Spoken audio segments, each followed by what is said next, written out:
الحمدللہ والصلاة والسلام۔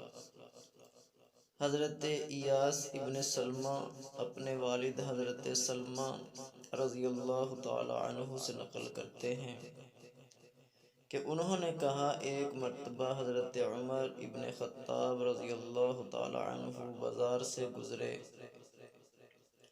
ان کے ہاتھ میں کوڑا بھی تھا۔ انہوں نے آہستہ سے وہ کوڑا مجھے مارا جو میرے کپڑے کے کنارے کو لگ گیا، اور فرمایا راستہ سے ہٹ جاؤ۔ جب اگلا سال آیا تو آپ کی مجھ سے ملاقات ہوئی۔ مجھ سے کہا، اے سلمہ، کیا تمہارا حج کا ارادہ ہے؟ میں نے کہا، جی ہاں۔ پھر حضرت عمر رضی اللہ تعالی عنہ میرا ہاتھ پکڑ کر اپنے گھر لے گئے اور مجھے 600 درہم دیے اور کہا، انہیں اپنے سفر حج میں کام میں لے آنا، اور یہ اس ہلکے سے کوڑے کے بدلے میں ہیں جو میں نے تم کو مارا تھا۔ میں نے کہا، اے امیر المومنین، مجھے تو وہ کوڑا یاد بھی نہیں رہا۔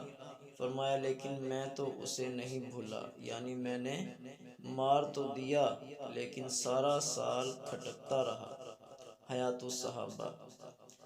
تو یہ تھا غلام مصطفیٰ نبی پاک صلی اللہ علیہ وسلم کے غلاموں کا تقویٰ،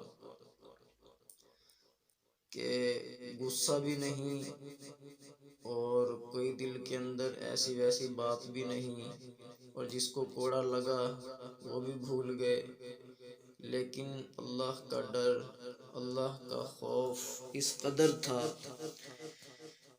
کہ طبیعت نے یہ چیز گوارا نہیں کی کہ معافی نہ مانگے اور اس کی تلافی نہ ہو، تو 600 دراہم دے کر اس کی تلافی کی۔ اللہ ہمیں بھی تقوی نصیب فرمائے، آمین۔